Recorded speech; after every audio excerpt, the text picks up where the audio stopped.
The wait is almost over. Minecraft's The Wild update is just around the corner as the beta moves from introducing new features to concentrating on bug fixes. Hello and welcome to a Minecraft Bedrock beta update video with me, FoxyNoTail. On the 4th of May 2022, Minecraft Beta 1.19.0.30 for Bedrock Edition was released with a whole host of tweaks and bug fixes, as well as some more information and documentation on the now experimental Spectator Mode. But before we get to that, let's start by explaining that the Minecraft beta system is on its way out. As the Minecraft preview spreads across more devices and platforms, the beta is confirmed to be retired at the end of May 2022. If you're not already signed up for the Minecraft preview, you can find more details about how to get it and what platforms are supported in the links below.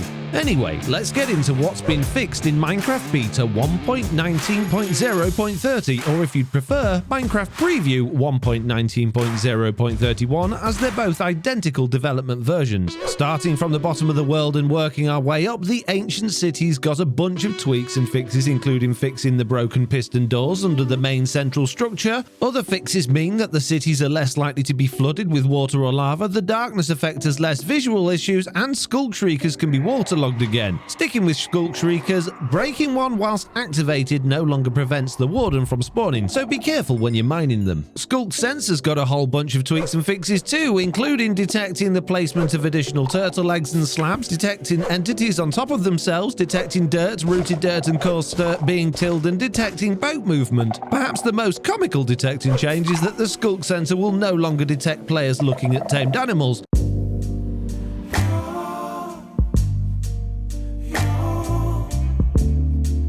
So you can feel a little safer ogling at your llamas while hanging out in the deep dark. Still in the deep dark, the Warden has had a few more tweaks too. It will now emit the darkness effect every 6 seconds, it won't try and attack tridents and other inanimate entities, and it will prefer investigating the closest mob's position after sniffing rather than one a little further away. And also, it now won't get quite so upset by experience orbs when attempting to target them instead of the player. I suppose you could say the Warden leveled up a little and no longer needs the XP.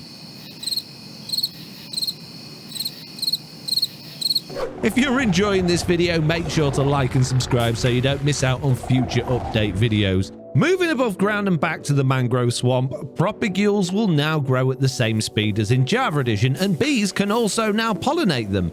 Mangrove planks can be crafted from stripped mangrove logs, and the mangrove roots are flammable too, so we can burn down the entire mangrove swamps to the mud if we really wanted to. However, frog spawn might take a little longer to hatch now if you allow cheats or are making videos in creative mode like this, as it's no longer affected by the random tick speed game rule, a change made for parity with Java Edition. Oh, and remember when Mojang decided mobs should only spawn in a light level of 0? Well, they've gone back on that a little, allowing Enderman, Piglin, Skeletons and Wither Skeletons to spawn in light levels of up to 11, but only in the Nether.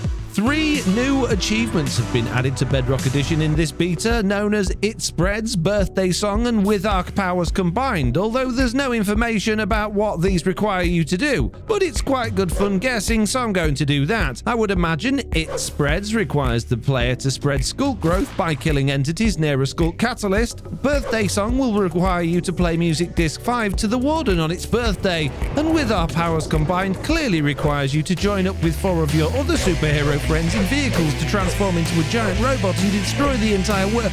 Oh no, wait, I was thinking of something else. Moving on, a whole bunch of graphical stability and performance improvements have been made, with one particular fix for pathfinding having me a little upset.